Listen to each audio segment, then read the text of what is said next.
Allez, on va parler musique maintenant.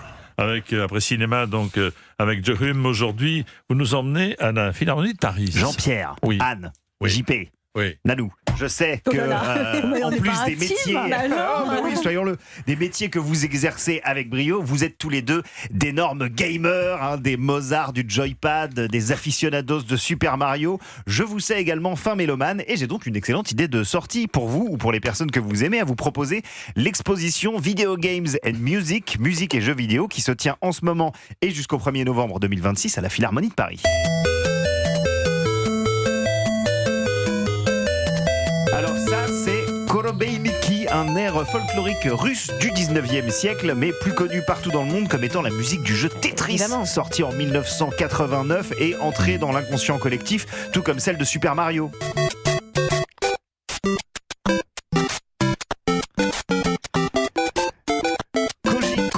C'est un compositeur japonais révéré internationalement. On lui doit certaines des mélodies les plus instantanément reconnaissables de l'histoire du jeu vidéo. Et ce n'est pas un hasard, puisqu'en 2025, 40 millions de Françaises et de Français, 49% de femmes et 51% d'hommes, ont déclaré jouer de façon régulière à des jeux vidéo. Je ne sais pas si vous êtes joueuse en vérité. Que Candy Crush.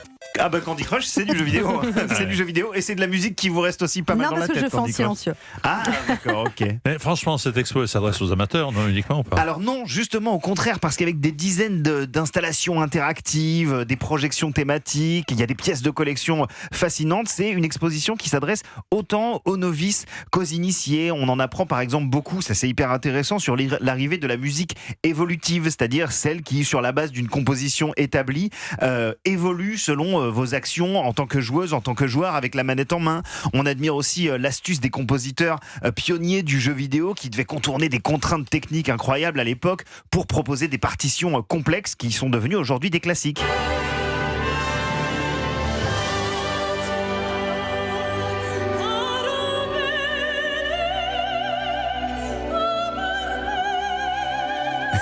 Pardon, mais... Je vous vois perplexe. C'est de la musique de jeux vidéo, ça? C'est l'interprétation par le Grand Orchestre Symphonique de Suède de la partition d'un jeu Final Fantasy VI composé par Nobuo Uematsu en 1996. En fait, l'industrie vidéoludique en 2026, elle fait vivre des jeunes compositeurs, des compositrices. Ces partitions, c'est la musique en fait dont nous sommes les héros en tant que joueuses et joueurs, des héros et héroïnes. Et cette exposition, elle participe au rayonnement et à la démocratisation d'un courant majeur qui n'a pas fini d'entrer dans nos vies.